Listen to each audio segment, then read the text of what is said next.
Team India के बेहतरीन तेज गेंदबाजों में से एक मोहम्मद शमी लंबे समय से भारतीय टीम से बाहर हैं और उन्होंने टीम इंडिया के लिए अपना आखिरी मैच 19 नवंबर 2023 को वर्ल्ड कप फाइनल के रूप में खेला था।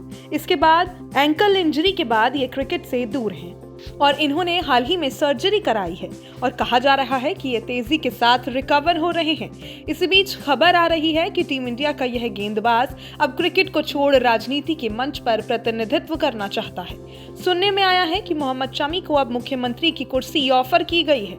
टीम इंडिया के बेहतरीन तेज गेंदबाज मोहम्मद शमी के बारे में कहा जाता है कि ये जल्द से जल्द बीजेपी ज्वाइन कर सकते हैं। पिछले कुछ समय से हम सभी ने देखा है कि बीजेपी के उच्च अधिकारियों के बीच संबंध कुछ ज्यादा ही बेहतर हो रहे हैं और कई मर्तबा पर दोनों ही एक दूसरे की खुलेआम तारीफ करते हुए दिखाई भी देते हैं। इसी की वजह से कहा जा रहा है कि मोहम्मद शमी को जल्द से जल्द बीजेपी की सदस्यता दिलवाई जा सकती है। बीजेपी के शीर्ष सूत्रों के मुताबिक पता चला है कि मोहम्मद शमी को आगामी लोकसभा चुनाव में पश्चिम बंगाल से चुनाव लड़ने का प्रस्ताव दिया गया था और चर्चा सकारात्मक रही।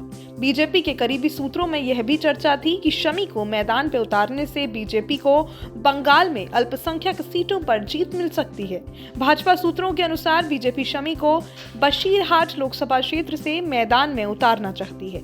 यह निर्वाचन क्षेत्र बहुत संवेदनशील है। जिस संदेश खाली से हाल में महिलाओं के साथ अत्याचार के खौफनाक मामले सामने आए हैं, वह बशीरहाट सीट में ही आता है। इस निर्वाचन क्षेत्र में अल्पसंख्यक वोटों की संख्या सर्वाधिक है। राजनीतिक विशेषज्ञों का मानना है कि शमी को मैदान में उतारना पीएम मोदी का मास्टर स्ट्रोक होगा, क्योंकि वह अब भारतीय क्रिकेट के ट्रेंडिंग हीरो में से एक हैं। अगर मोहम्मद शमी बीजेपी की प्राथमिक सदस्यता को ग्रहण करते हैं तो फिर आगामी लोकसभा चुनाव में ये अपनी उम्मीदवारी को पेश कर सकते हैं। प्रधानमंत्री नरेंद्र मोदी जब फाइनल हारने के बाद टीम के सदस्यों को सांत्वना देने के लिए क्रिकेट टीम के ड्रेसिंग रूम में गए तो उन्होंने शमी को गले लगाया था, जिसके बाद यह वीडियो वायरल हो गया था। शमी ने केंद्रीय गृह मंत्री अमित शाह से भी मुलाकात की थी। इसके अलावा हाल ही में पीएम मोदी ने एक्स पर पोस्ट कर शमी की सराहना की थी। उन्होंने शमी की सर्जरी के बाद उनके शीघ्र स्वस्थ होने की कामना की थी। इसके बाद शमी ने पीएम को धन्यवाद अदा किया था। राजनीति विशेषज्ञों ने इस बात की पुष्टि की कि अगर मोहम्मद शमी बीजेपी में शामिल होते हैं तो इन्हें बशीरहाट से लोकसभा का चुनाव लड़ाया जा सकता है। कहा जाता है कि बशीरहाट सीट में अल्पसंख्यकों की तादाद बेहद ज्यादा है और ऐसे में यह सीट बीजेपी के कब्जे में आ सकती है।